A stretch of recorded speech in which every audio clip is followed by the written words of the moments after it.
Buenos días amigos, bienvenidos a Ni con Dios ni con el Diablo. Estamos hoy con un invitado muy especial, el ex canciller Luis González Posada. Bienvenido Lucho, gracias por estar con nosotros. Saludarte, buenos días. Hay un montón de temas, pero disponemos casi de una hora, así que creo que vamos a completarlos todos, Lucho. Empecemos por lo más reciente, las elecciones en Argentina. La plancha Fernández, Alberto Fernández y Cristina Kirchner de Fernández de Kirchner han ganado en primera vuelta, no hay necesidad de balotaje. ¿Cuál es tu apreciación después de 4 años de un tibio intento, digamos, de aplicar economía de mercado que quizá fracasó por el gradualismo, ¿no? Algunos dicen que ese fue el error de Macri. Pero el tema es que vuelve el peronismo a la Argentina. ¿Cuál es tu primera impresión sobre esto? Bueno, primero decirte que los economistas, creo que todos coinciden, que si Macri el primer día que tomó el mando hubiera puesto lo que se llama un paquetazo, ¿no? Como Hurtado Miller aquí en el 90. No hubiera pasado esto, ¿no? Pero por temor, porque el peronismo tiene fuertes movilizaciones sociales, piqueteros le llaman, ¿no? O sea, gente que maneja los sindicatos, que te cierra las carreteras, que te toma las plazas, por temor, desoyó el consejo de economistas cercanos a él, que dijeran, póngase un paquetazo, tiene la fuerza para resistir y después va regulando. Entonces no lo hizo gradualmente, y ese gradualismo lo fue afectando y socavando naturalmente su programa económico, hasta que lo llevó a las condiciones que nosotros conocemos. El peronismo aprovechó las circunstancias, hizo las grandes movilizaciones y aprovechó la angustia de la gente, ¿no? De una economía reducida, de un peso argentino volátil, de una dolarización cada vez mayor, y hoy día ha cosechado notablemente, a pesar de que ocurre lo insólito. Las grandes acusaciones que hay de corrupción contra la señora Cristina Kirchner no le importaron a los argentinos. Estaba leyendo el otro día un informe completo, no recuerdo si en El País o en el ABC de Madrid, donde hacen recuento de todas las libretas. Hay las famosas 6 libretas, sí, donde un chofer va apuntando todas las entregas que iba haciendo, recogía del empresario tal, sí, $2 billones, a tal hora lo llevaba a la casa presidencial y lo entregaba. No, y su entorno más cercano, el ejemplo más emblemático, este hombre que arrojó sobre un convento bolsas repletas de millones de dólares. Para que tú veas, eso no le interesaba al pueblo argentino, lo cual a mí me sorprende profundamente. Entonces, le ha interesado más el tema económico, el desempleo, la devaluación de la moneda, y le ha vuelto a entregar su confianza a este grupo. Muy bien. Ahora, este grupo puede cometer el mismo error. Si no hacen un ajuste inmediato, van a comenzar a desgranarse poco a poco, porque hay una enorme expectativa popular de que llegara Fernández y la señora Kirchner, se estabilicen los precios, se cree más empleo, vengan las inversiones, ¿no? En todo caso, es una situación desde mi punto de vista anética, es un voto anético, porque poco ha interesado a la población ese registro de corrupción de la señora Kirchner, y ha votado nuevamente por ella. Esa es la primera apreciación que te puedo dar dentro de un panorama de América Latina realmente. Sí, vamos a ir hablando por países. Confuso, difícil de entender. Sí. Vamos a desarrollar eso. El Banco Central de Reserva de Argentina se reunió anoche de emergencia y ya han puesto un corralito. Ya no puedes comprar más de $200 dólares. Si es en línea, y si es físicamente que vas al banco, $100. Eso ya te da una pauta. Y eso va a estar hasta diciembre. El próximo gobierno asume, creo que el 9 o 10 de diciembre. Bueno, la lección, para poder ir pasando a otros países, la lección es que el gradualismo no funciona, ¿no? Yo lo he comparado con un enfermo, una persona que tiene gangrena en una pierna. No puedes venir y cortarle un pedazo y luego regresar, porque al segundo corte dice cámbienme de cirujano, que es lo que ha pasado con el pueblo argentino. Ha preferido con la promesa. Ahora, el escenario que tú dices, claro, puede que tengan que dar el paquetazo ellos y el pueblo se lo aguante, porque digamos psicológico. Pero mira, el paquetazo... O puede que empiecen a subsidiar más, con lo cual van a terminar de hundir la economía, ¿no? Pero el paquetazo funciona siempre y cuando tú lo expliques a la población. Sí. Si tú no lo explicas a la población, el resultado es negativo. Yo recuerdo mucho, cuando llegó al gobierno Carlos Andrés Pérez, la segunda oportunidad, llegó al gobierno con una popularidad inmensa. Entonces él consideró que esa popularidad lo iba a llevar, apoyado por un grupo de economistas de Washington, a liberar la economía. Venezuela es un país que se maneja más a subsidios. Tú en este momento, como ayer también, llenas el tanque de tu gasolina y te cuesta 20 centavos.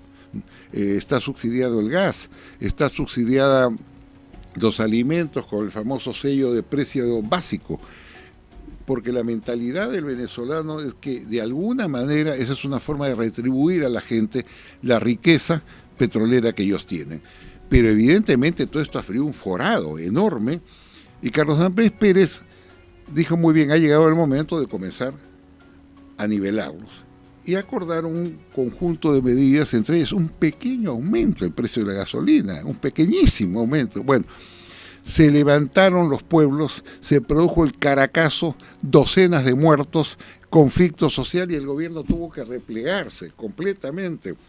Y como consecuencia de ello comenzó el inicio del fin de Carlos Andrés Pérez, su desenganche del sentimiento popular, 2 golpes de Estado, el segundo de Chávez, y finalmente lo sacan del poder, pero no lo sacan por corrupto, como se dice, lo sacan porque él utilizó la partida secreta para brindarle seguridad a la señora Violeta de Chamorro, que era la presidenta de Nicaragua y que estaba siendo acosada por el Frente Sandinista. Por los sandinistas. Pero el tema es que posteriormente los mismos analistas venezolanos dijeron, ese fue el gran error, porque si el gobierno hubiera empezado a explicar a la población que se tiene que hacer este ajuste por estas razones y el país se va a beneficiar de esta manera, no hubiera ocurrido el Caracazo.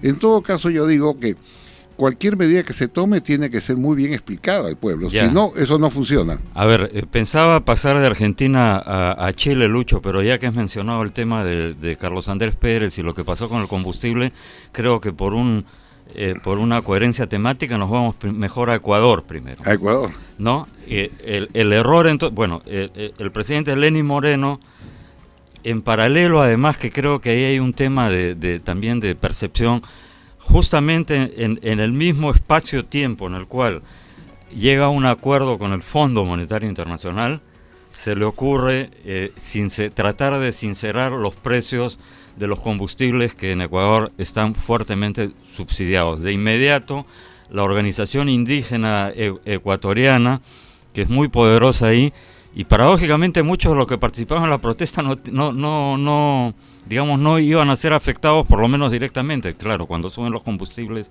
como que hay una espiral un poco inflacionaria. El tema es que tomaron Quito, tuvo que trasladar momentáneamente su gobierno a Guayaquil, ¿verdad?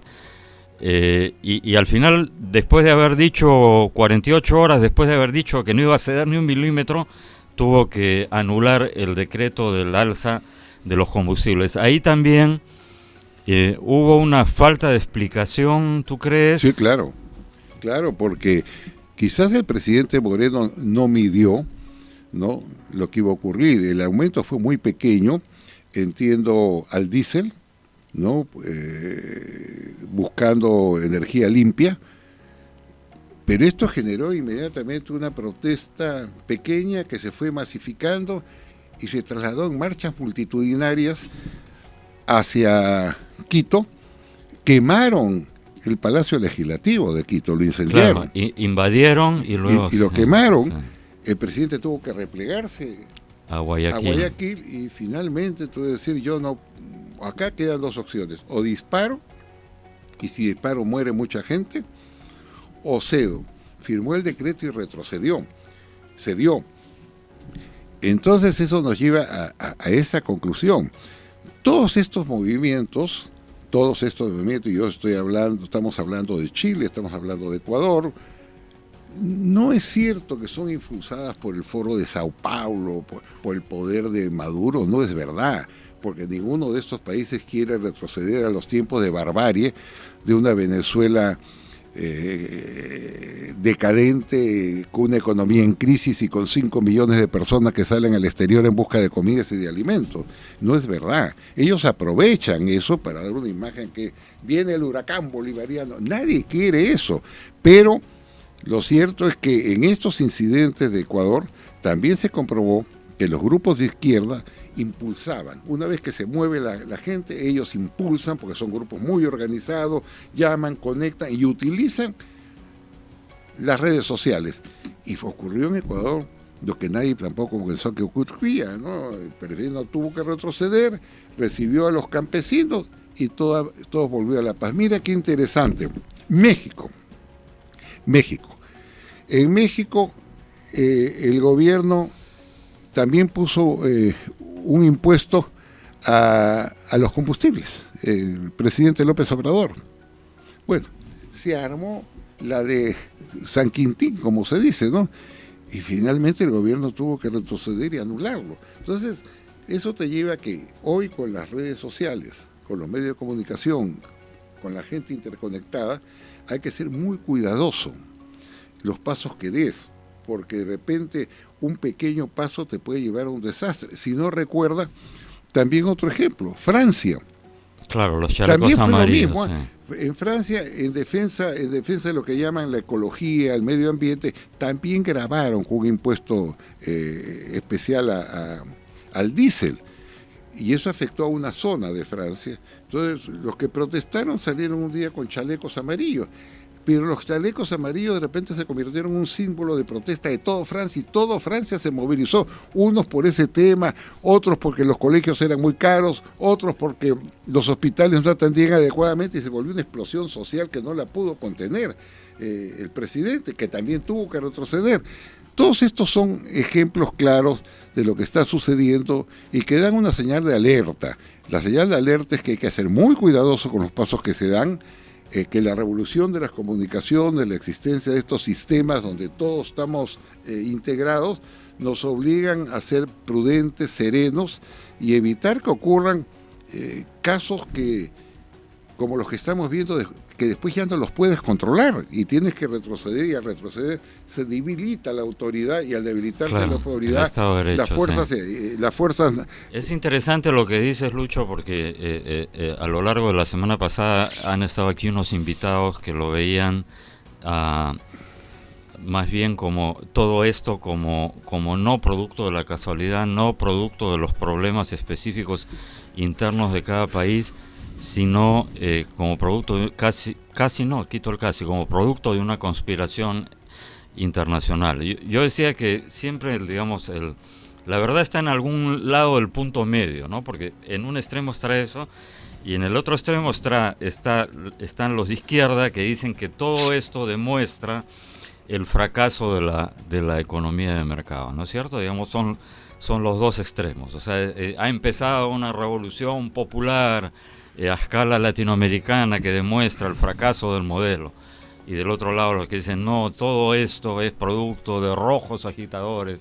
Claro, era obvio que Maduro simplemente se estaba subiendo al caballo, ¿no es cierto? Cuando dice felicita a los chilenos por se la está cumpliendo al pie de la letra, estaba post factum subiéndose a la ola, igual que Correa, porque el dirigente indígena, que es el que movilizó a toda la gente, dicen, Correa no tiene nada que ver con esto, Correa me persiguió a mí en lo personal y a toda nuestra dirigencia durante 10 años, o sea, lo repudian a Correa. Lenín Moreno decía, no, le echó, entonces Correa tendría un poder inmenso, ¿no? Ese también es el riesgo, que estás agigantando una figura, ¿no? Sí, porque claro, si hay una capacidad de movilización tal que puede sacar a las masas en Ecuador, y puede sacar un millón de personas, 1.200.000 personas México, en Chile, en todos lados.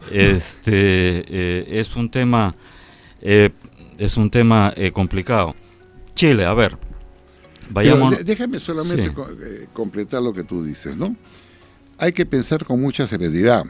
Esto es producto, primero te digo, de la revolución de las comunicaciones, que ha interconectado a todo el mundo. Esto no se puede producir en Cuba, nunca se ha producido. Nunca se podría producir. Porque en Cuba solo hay un periódico que es del Estado, se llama Granma. Solo hay 2 televisores del Estado, hay varias radios del Estado, la controlan milimétricamente, no hay partidos de oposición, no hay candidatos de oposición, todo el Congreso es fidelista, por decirte, ¿no? Entonces la gente no tiene cómo conectarse para movilizarse en protesta de algo.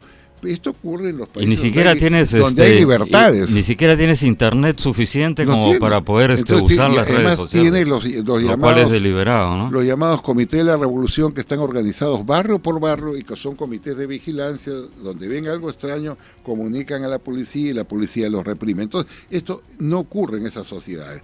Mira, tú, Venezuela mismo trató de impedirlo. Venezuela ha cerrado CNN. Claro. Las tomó varios canales de televisión, quebró varios periódicos, simplemente capturando. Ha cerrado las televisiones NTR 24, la televisión colombiana. Entonces, porque cuando tú aíslas a la población, lo que generas es desconcierto y temor, pero cuando las sociedades son abiertas, no, eso no ocurre. Y eso es lo que está pasando. O sea, yo digo, revolución de las comunicaciones, pero también digo que esta crisis ha sido aprovechada políticamente por esta gente para dar a entender, ¿no?, que fracasó todo el modelo, fracasó en mucho, pero no todo el modelo, y que lo que quiere la gente pues es seguir el ejemplo del chavismo, de Venezuela. Yo tengo una opinión contraria. El problema no es el mercado, sino que ha habido poco mercado y mucho capitalismo de amigotes. Así es. Amigos, nos vamos a un pequeño corte y regresamos nuevamente, ni con Dios ni con el diablo, con el ex canciller Luis González Posada. Regresamos. Antes de la pausa estábamos hablando un poco de que quizá el problema no es como dicen en la izquierda o en la extrema izquierda, que ha fracasado toda esta agitación en Latinoamérica, demuestra que ha fracasado el modelo de libre mercado, sino que al contrario, hay poco libre mercado. Lucho, estuvo aquí la semana pasada Vitocho, Víctor Andrés García Belaunte, y hablando de Chile, él decía que el problema ha sido el descontento popular ante el mal manejo que ha habido por el tema de las AFPs.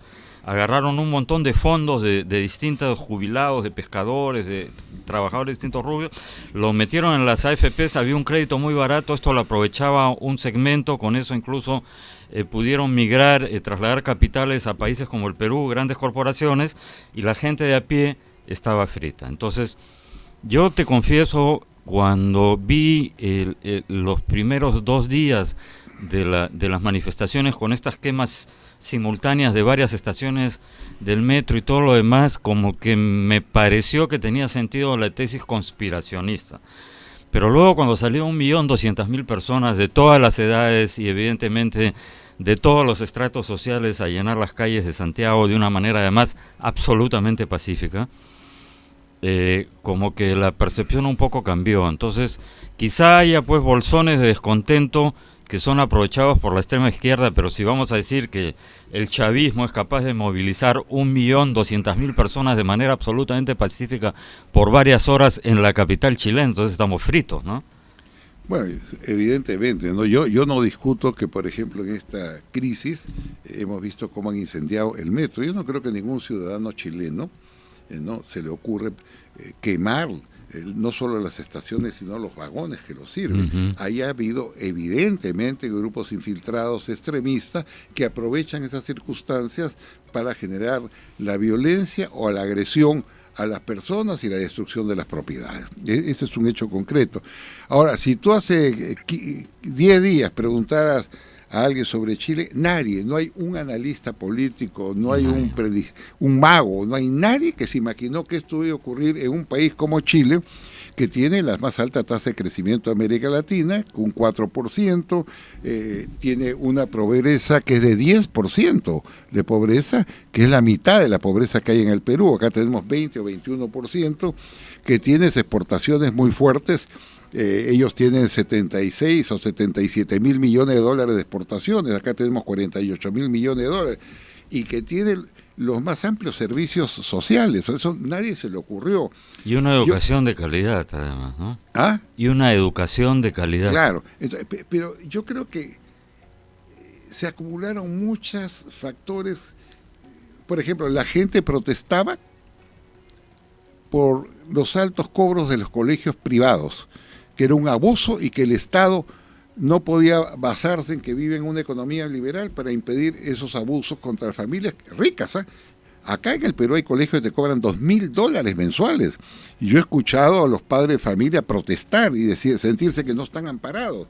Entonces han protestado por el cobro de los colegios, han protestado porque no hay los servicios de salud. A veces están desabastecidos, las máquinas operadoras de esos servicios no funcionan. Acá han muerto muchos niños por falta de incubadoras, por ejemplo, ¿no? Las medicinas están muy caras, las AFPs cometen abusos, ¿no? La gente dice, ellos ganan muchísimo y nosotros ganamos casi nada. Entonces hay una serie de elementos que se han juntado en esta explosión popular de 1.200.000 personas que protestan por esas consideraciones. O sea, no hay un solo punto, son muchos puntos que te llevan naturalmente a replantear un modelo neoliberal, ¿no?, que ha tenido fallas y la estamos viendo en las movilizaciones sociales. Eso también es evidente y que va a costarle a Chile muchísimo, porque todo aumento, por ejemplo, han aumentado de sueldos. ¿Dónde van a sacar ese dinero? Cuando tú aumentas de sueldos, como lo han aumentado en Chile, eso se refleja en una cifra. Este aumento significa para el Estado, digamos, $1.000 millones. Yo tengo 3 formas de cubrir eso. O anulo los programas de construcciones de viviendas, de escuelas, de hospitales por $1.000 millones. Mi primera opción. Si yo hago eso, dejo sin empleo a mucha gente que ahí va a trabajar.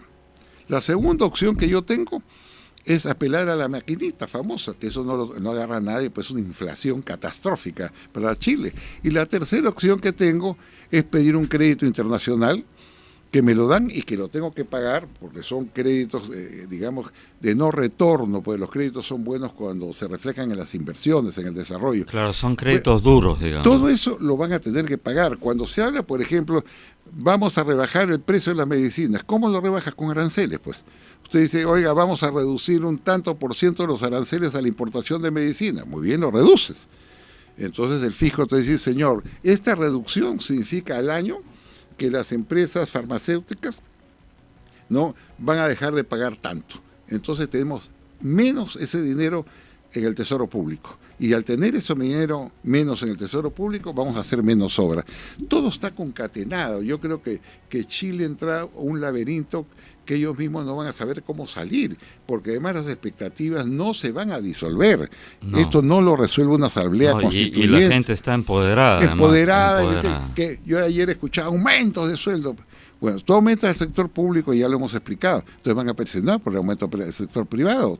Todo es una cadena. Si tú aumentas al sector privado, ¿qué va a pasar? Aumentas, pero el dueño, por ejemplo, del supermercado se lo va a proyectar en el precio de los productos. Y al proyectarse en el precio de los productos, tú vas a tener que pagar más por ese precio del producto. Entonces, todo es una cadena que hay que manejarla con mucha prudencia, pero que hoy día, bajo el impulso de la gente, bajo la presión popular, puede llevar a desbocar a la economía chilena a niveles realmente asombrosos. Entonces, todos estos son temas, como te digo, que tienen muchas variantes, son las AFP, pero también son otras consideraciones. Lo que sí yo no creo es que Maduro, que es un régimen corrupto, que es un régimen inepto, que es un régimen que ha hecho que 5 millones de seres humanos se desplacen por todo el mundo en busca de comida, en busca de medicina, que ha llevado una inflación el año pasado a su país de 1.000.000%, que tiene las tasas más altas de criminalidad, los hospitales abastecidos,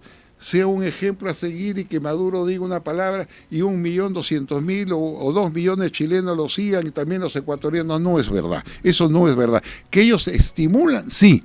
Que ellos se tratan de beneficiarse políticamente de esto, sí. Eso sí es verdad. Pero lo otro no creo que sea verdad. No, claro, la gente no está pidiendo un modelo como el chavista, pero digamos, al chavismo es una especie de represalia contra todas aquellas naciones prósperas, democráticas de América Latina. Que los han atacado. No que los han atacado, que están defendiendo la democracia. Por eso, pues, que han atacado el autoritarismo chavista. Claro, que han atacado el totalitarismo chavista, entonces es una especie de represalia, bueno, los desestabiliza un poco. Quizá eso pueda haber, no sé.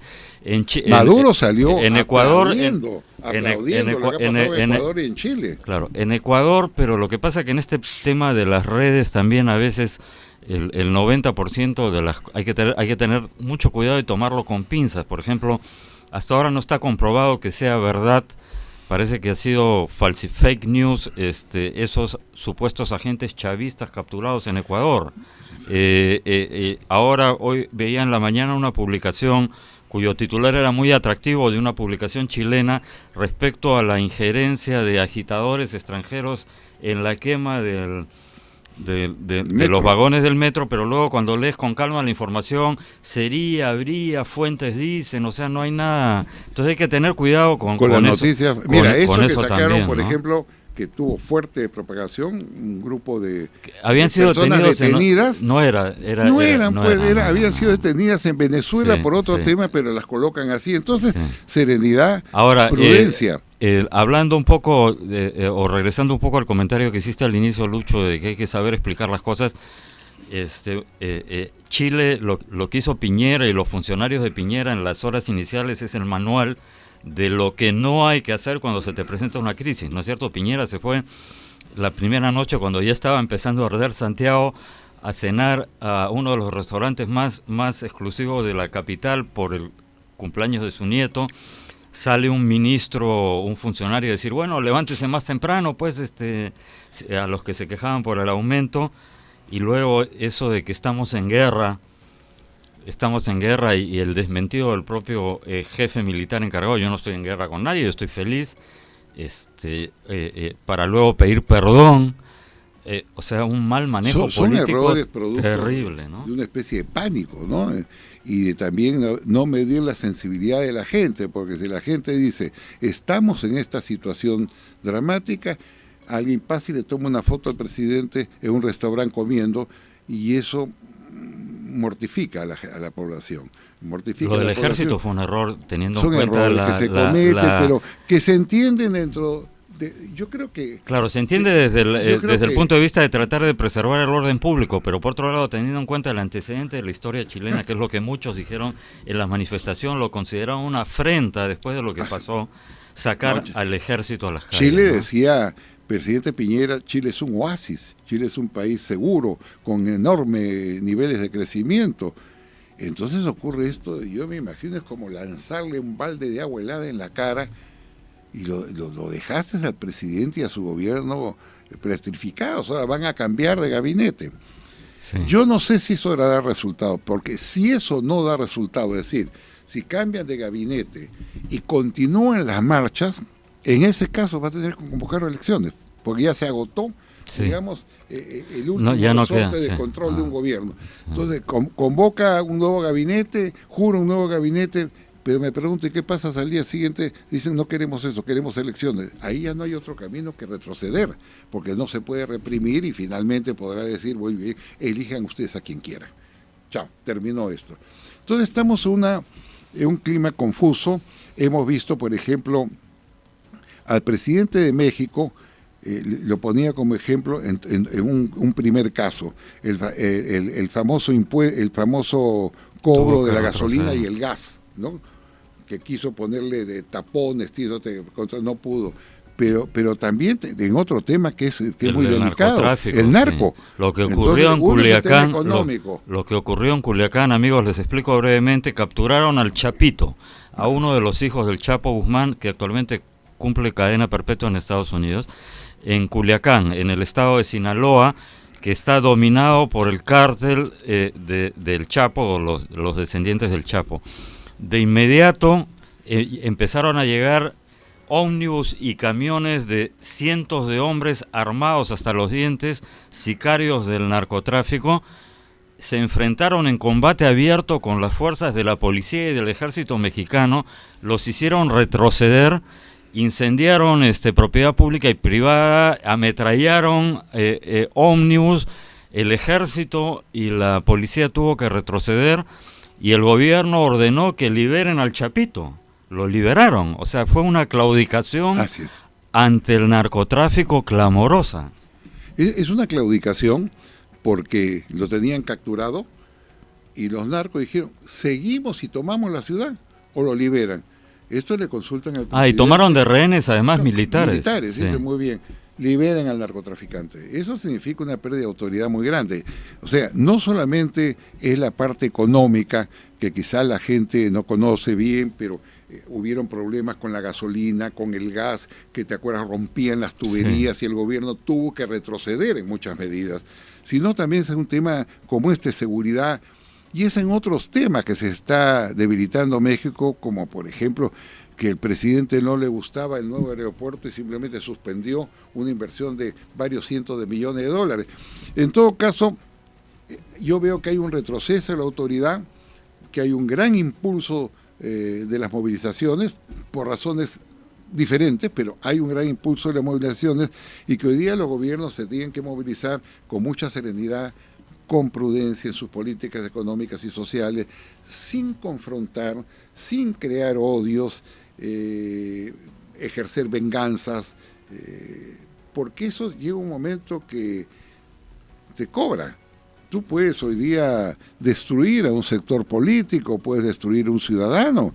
Es una victoria momentánea, pero después eso te va a revertir, y además vas horadando el sentimiento de la gente. Ninguna sociedad moderna y democrática se construye en base al odio, a la venganza, a la imposición, al abuso, al atropello, al no respetar las instituciones democráticas, sus correspondientes autonomías. Eso no ocurre en ninguna sociedad moderna que quiera salir adelante. Los países avanzan con la concertación respetuosa, no con la confrontación obsesiva y humillante a quienes no tienen el poder. Estamos viendo pues esto, hemos visto en México, hemos visto lo que está pasando en Chile, Argentina, en Uruguay, por ejemplo. Va a haber segunda vuelta, ¿no es cierto? Sí, pero con el Frente Amplio, sí, que son los mismos que gobernaron ahora, donde tú sabes que está integrado, entre otros, por el Partido Comunista. Así es. Y son los que apoyan al chavismo de alguna manera. Entonces, todos estos hechos se está moviendo el tablero geopolítico muy desordenado, con instituciones, por ejemplo, que no funcionan.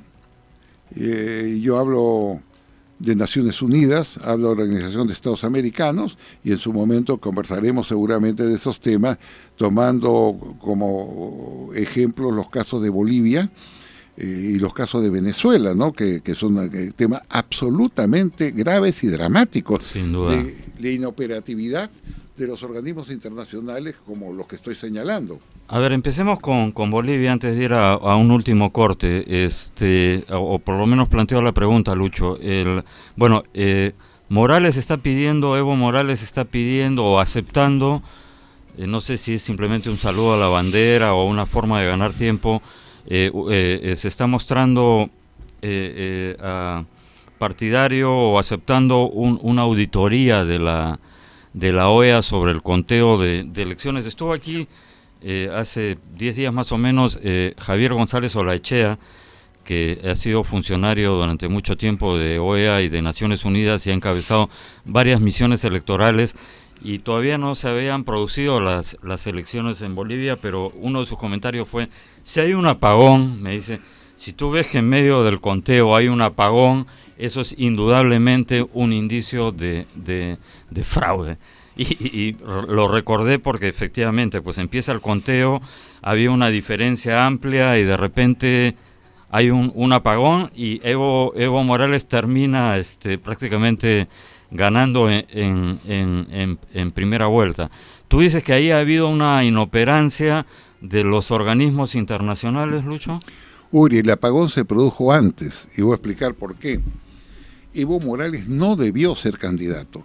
La Constitución de Bolivia lo prohibía, no puede usted ir a la reelección, pero como él quería ir a la reelección y creía que tenía una gran popularidad, convocó un referéndum para que el pueblo le permita modificar la Constitución y ser nuevamente candidato. Y el pueblo le dijo no. Se realizó el referéndum y el pueblo le dijo, no, usted no puede ser candidato. Muy bien, salió Evo Morales, dijo, muy bien, la Constitución me lo prohíbe, el referéndum me lo prohíbe, me dedicaré, dijo, a poner un restaurante en el Chapar.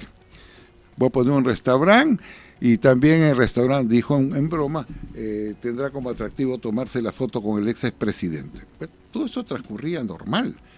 Cuando comenzaron los rumores que Evo Morales iba a recurrir al llamado Tribunal Constitucional, que es del mismo nivel que tiene Venezuela, son empleados de ellos, ¿no?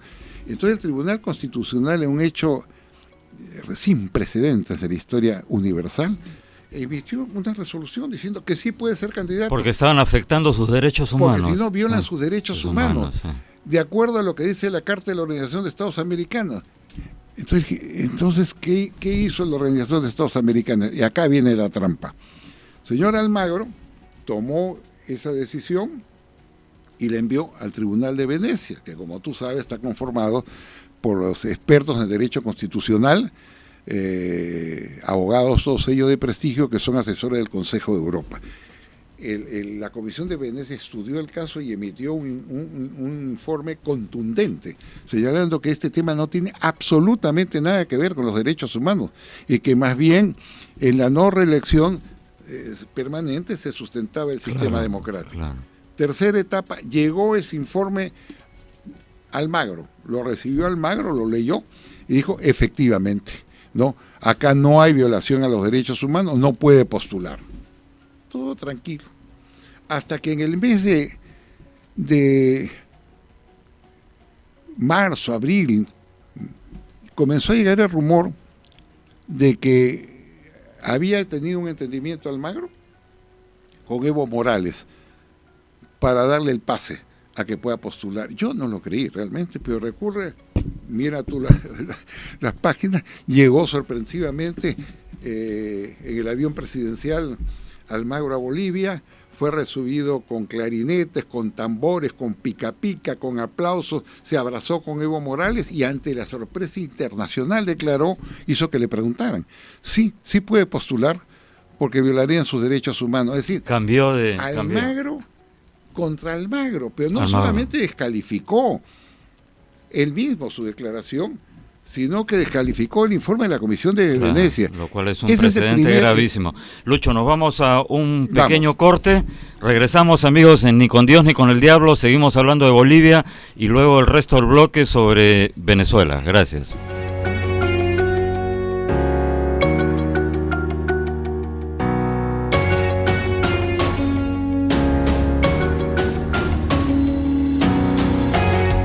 Amigos, estamos de vuelta en el último bloque de Ni con Dios ni con el Diablo. Nos acompaña Luis González Posada, es canciller. Estamos hablando de Bolivia, Lucho. Entonces, estabas contando que Almagro contra Almagro al final termina diciendo que sí, que están afectando los derechos humanos. Eso sienta un precedente gravísimo para América Latina, ¿verdad? Gravísimo, porque significa que después de lo que ha declarado Almagro, cualquiera puede ser reelecto las veces que quiera, porque afectan sus derechos humanos, si nosotros nos atenemos a la declaración de Almagro. Y el Consejo de la OEA... Acá en el Perú y en todo lado, ha dado un mensaje muy grave. Entonces, el Consejo de la OEA, Consejo Permanente, se llama, está integrada por el cuerpo de embajadores acreditados en la sede central de la OEA en Washington. De todos los Estados miembros, ¿verdad? Entonces, ¿qué hicieron los 34 silencio absoluto? Esa es una vergüenza, es una claudicación, porque ese consejo de embajadores debe ser el señor Almagro.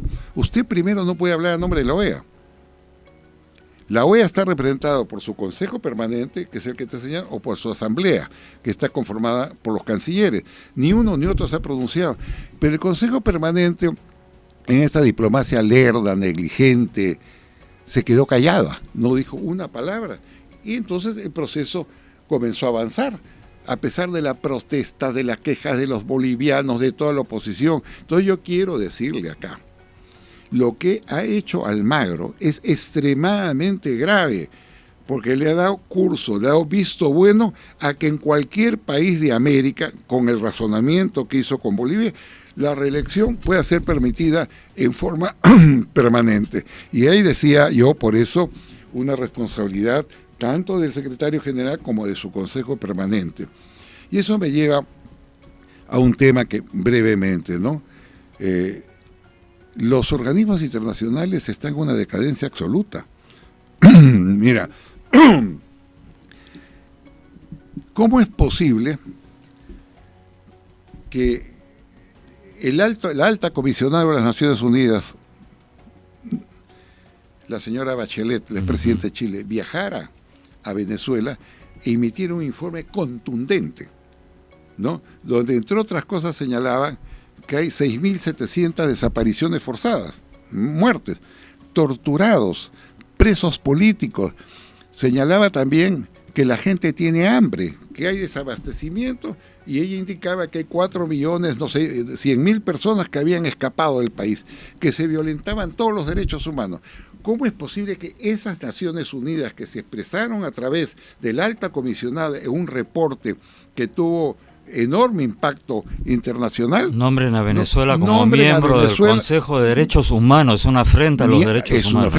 Y que nombran a ese Venezuela miembro del Consejo de Derechos Humanos de la OEA, le den un asiento. Votaron 105 países. Es un acto vergonzoso desde mi punto de vista, porque no solamente se debilita la OEA, sino sientan un precedente de cinismo diplomático. El Perú votó en contra, mismo. Sí, el Perú votó en contra, el Perú está en una buena línea en ese sentido. Entonces, yo me pregunto, ¿y qué hacemos ahí? Yo pienso que fue tan grave lo que han hecho que el Perú debió retirarse del Consejo de Derechos Humanos de las Naciones Unidas hasta que salga Venezuela, por lo menos. En diplomacia hay señales de protesta, no se puede uno quedar callado, porque callado, consciente, acepta. Entonces todos hemos sido agraviados, por ejemplo, con organismos como este. O te pongo otro caso. Yo fui el que impulsó y se hizo aprobar el Congreso la adscripción del Perú a la Corte Penal Internacional. La Corte Penal Internacional, que funciona en La Haya, hasta la fecha han gastado 1.540 millones de dólares en recursos, en pago de sueldos, por ejemplo. No hay 18 magistrados, 900 funcionarios, instalaciones, tienen mucho dinero. Y el año 2002, por favor, Uri, recuerda, el año 2002, ellos tienen 600 expedientes, no 100 ni 200, 600 expedientes sobre torturas y asesinatos de venezolanos. Inclusive la señora Tamara Sajú, que tiene una ONG muy prestigiada, llevó cuadernos de torturados donde cada uno cuenta su historia de cómo los asfixiaban, cómo los violaban, cómo le rompían los dedos, cómo le metían la cabeza en bolsa de plástico, y lo firmaron y pusieron su huella digital. Muy bien, eso lo tienen desde el 2002. Hasta el día de hoy no han hecho absolutamente nada. La Corte Penal Internacional no manda una persona a averiguar lo que ha pasado en Venezuela.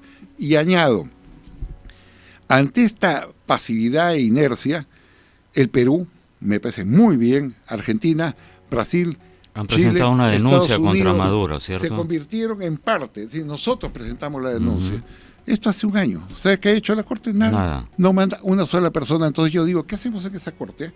¿Por qué seguimos pagando el sueldo de funcionarios que ganan $18,000 mensuales más todos los gastos que te imaginarás, y que la última expresión pública que han tenido es pedir un aumento de sueldos? Entonces yo creo que hay instituciones fofas, instituciones que existen en el papel, que no funcionan y que con no funcionar causan esta crisis internacional. Estamos hablando de Naciones Unidas, estamos hablando de OEA, estamos hablando de la Corte Penal Internacional, pero también podríamos hablar, por ejemplo, del Parlamento Latinoamericano, del Parlamento Andino, del Parlamento Indígena, del Parlamento Amazónico, del Parlamento hay un montón de instituciones que Mercosur. consumen presupuestos y en la práctica no sirven para nada. Cuando se produjo el ataque de los grupos chavistas al Parlamento venezolano, ¿te acuerdas que entraron hordas y agarraron a puntapiés a los parlamentarios, a las mujeres, revólver en mano? Yo planteé públicamente que el Parlamento latinoamericano, cuyo primer deber es defender la democracia parlamentaria, se trasladara a Venezuela. No hicieron nada, no se trasladaron, no se movieron, porque es gente que está acostumbrado, y hay que decirlo, pues yo lo he visto, acostumbrado a reunirse para eventos protocolares. El día de Bolívar, van, todos comen, almuerzan, hay banquetes, cócteles, salen a comprar, se reúnen, se pronuncian, recordando el discurso de Angostura de Bolívar, pero ante hechos fundamentales. No hacen absolutamente nada. Ninguno de estos parlamentarios les interesó un comino cómo se avasallaba un Congreso, y esto es muy grave. Entonces estamos hablando, porque hay que hablar con franqueza. Otros cancilleres no los escuchó decir lo que deberían decir por experiencia. Las Naciones Unidas hemos puesto el grave ejemplo, OEA, ¿no? Corte Penal Internacional, los parlamentos, ¿dónde están? Porque son instituciones formadas justamente para defender principios y valores que nos unen a todos los países. Es un comentario adicional que quería hacerte lo de Bolivia. Nos quedan 10 minutos, querido Lucho. Un minuto para terminar, cerrar Bolivia y dedicar los otros 9 o 10 a Venezuela, claro. Evo, entonces, ¿tú crees que se va a salir con la suya? Es decir, ¿se va a quedar a pesar del pataleo de Mesa y de la oposición? ¿O tú crees que puede haber, como en Chile, en Ecuador, una presión popular? Claro, en este caso estamos hablando de alguien que tiene todos los resortes, pero ¿tú crees que la movilización popular y el pataleo de Mesa puede ayudar o Evo ya, digamos, se quedó? Yo he hablado mucho con los dirigentes venezolanos y ellos se sienten muy tristes y desolados porque primero la OEA fue el padre de esta criatura, los abandonó. Una institución que teóricamente defiende derechos democráticos. Claro, al final se preparó el escenario para esta. También ha protestado hoy día, he visto hay protestas de Argentina, de Estados Unidos, de Brasil, de Chile, de la Comunidad Europea, de la misma OEA, que plantean una segunda vuelta. Sí, si no van a la segunda votación, yo prefijo que van a haber graves problemas, perturbaciones sociales y enfrentamientos, porque estamos ante un señor que yo las primeras imágenes que tuve de Evo Morales era un campesino con unas chompitas raídas muy populares. Hoy día usa ternos a la medida. Se ha construido un palacio presidencial de 19 pisos por 38 millones de dólares. Se ha comprado un avión presidencial de 40 millones de dólares y se ha construido en su pueblo, donde hay 680 habitantes, 680, se ha construido lo que él llama el Museo de la Revolución, a 7 millones de dólares, para, en otras palabras, rendirle homenaje a esta persona. Eso es lo que estamos teniendo. Estamos teniendo un Evo Morales que aplaude las barbaridades chavistas, la violación de los derechos humanos, a los grupos de izquierda, a las guerrillas, a las FARC. Y que además Bolivia es una de las dos bases en Latinoamérica, junto con Venezuela, de la penetración de Irán en Latinoamérica. Ese es otro factor, ¿no es cierto? Y además, mira, en todos esos espacios hay grupos sediciosos ya no solamente vinculados a sus países, está el Hezbollah, grupos terroristas, ahí están. Claro, Hezbollah que es patrocinado por Irán. Por chavismo. Por el chavismo y a su vez por Irán. Están metidos por todos lados y son frontera con el Perú, así que hay que tener mucho cuidado del tema. Y yo lo que sí diría, por ejemplo, que ha llegado el momento que el tema de Bolivia tiene que ser llevado al Consejo Permanente de la OEA. En el Consejo Permanente, cuando tú lo llevas, muy bien, escuchas al gobierno, escuchas a la oposición y tomas una decisión mucho más firme. ¿Por qué no lo hacen? No sé por qué no lo hacen. Para eso están los organismos internacionales. Entonces digo, si no funcionan los organismos internacionales, se están produciendo situaciones de alteraciones al sistema democrático y de los derechos humanos sumamente graves y que podrían ser peores. Perfecto, Lucho. Vámonos, por favor, a Venezuela. Tú eres un activista desde hace mucho tiempo y has viajado, has hecho un peregrinaje internacional y aquí en los medios de comunicación estás muy informado de lo que ocurre ahí. Denuncias permanentemente todos los atropellos de la dictadura chavista, todos los atropellos a los derechos humanos, el éxodo de millones, de 5 millones, y están calculando para el próximo año, hay un informe de Naciones Unidas, 8 millones de personas, de seguir así las cosas. Yo quería preguntarte, porque tu opinión es muy importante, estás muy versado en el tema. ¿No crees que tú además hablas de la inoperancia de los organismos, tanto de Naciones Unidas como de la OEA? Y la Corte Penal Internacional. Y la Corte Penal Internacional. Y entonces, digamos, la solución no pasaría porque los grandes actores que están detrás, me refiero a Rusia, en alguna medida también, en gran medida a China, pero sobre todo Rusia y Estados Unidos. O sea, esto no veo la manera que se pueda resolver con Guaidó o con la OEA.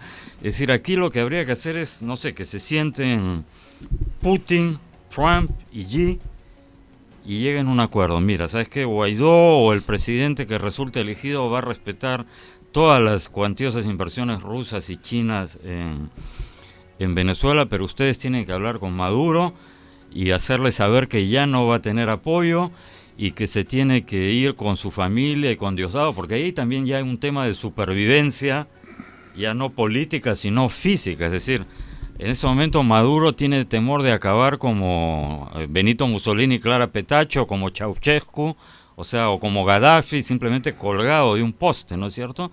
Y entonces yo no veo otra salida realista que decir, bueno, borrón y cuenta nueva, a pesar de todas las violaciones que han cometido a los derechos humanos él y la cúpula, a pesar que Diosdado probablemente está comprometido con el narcotráfico, en fin, todas las barbaridades que conocemos. Bueno, ¿sabes qué? Váyanse a vivir a Pekín, a La Habana, a Moscú, no sé, y que haya una salida, porque si no, ¿cómo se resuelve eso? Mire, Guaidó ha dado todas las salidas. Por ejemplo, a los chinos y a los rusos le dijo, nosotros llegamos al gobierno y respetamos sus inversiones, no las vamos a tocar, porque en una democracia no se afectan las inversiones. Y cualquier salida es buena con tal que hayan elecciones nuevas, pero evidentemente acá hay agentes provocadores. Cuba vive de Venezuela, ya no en los niveles que ha tenido. Dicen que en total 30.000 millones de dólares les ha caído de petróleo venezolano. ¿No? Cuba pasó de Rusia a de la dependencia Venezuela. Rusa a la dependencia y me detengo en Rusia. Rusia tiene 3 etapas trágicas para América Latina. País que no les hemos hecho nada. La primera etapa fue que casi provoca una guerra mundial cuando trasladó la crisis de los misiles, cohetes, ¿no?, para atacar a Estados Unidos en el año 1962, si no me equivoco.